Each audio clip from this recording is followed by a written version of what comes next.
24% রাস্তা একটা শহর পরিকল্পিত শহরের জন্য দরকার, সেখানে রয়েছে আমাদের 8%। এইভাবে যদি চলতে থাকে 15-20 বছর পরে ঢাকার অবস্থা কি হবে? সড়ক দুর্ঘটনার আসলে অনেক কারণ সড়ক দুর্ঘটনার জন্য দায়ী।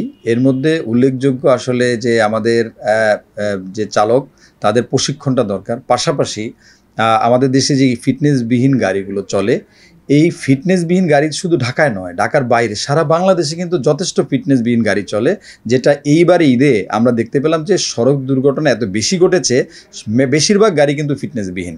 তো এই যে ফিটনেসবিহীন গাড়ি, এটার কোনো নিবন্ধন তালিকা নাই যে কতগুলো গাড়ি ফিটনেস আছে কতগুলো নাই, এরকম একটা তালিকা আসলে খুব দ্রুত দরকার।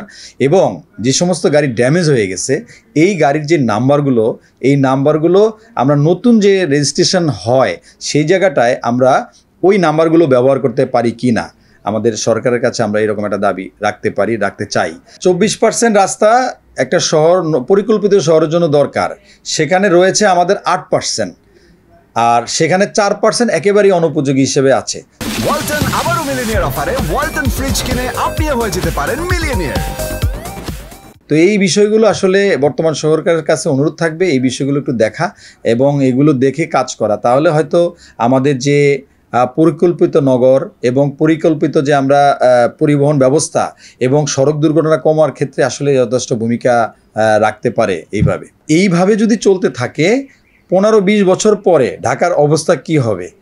এই জায়গাটা থেকে আমাদের এখনই এই সমস্ত ব্যবস্থাগুলো নিতে হবে। দ্রুত ফিটনেসবিহীন গাড়িগুলোর বিষয়ে ব্যবস্থা নিতে হবে। পাশাপাশি আমাদের যে পরিকল্পিত নগরায়ন করার ক্ষেত্রে যে কাজগুলো করলে যথেষ্ট ভূমিকা রাখতে পারবে, ভালো একটা নগর হবে, সেভাবে কাজগুলো করতে হবে।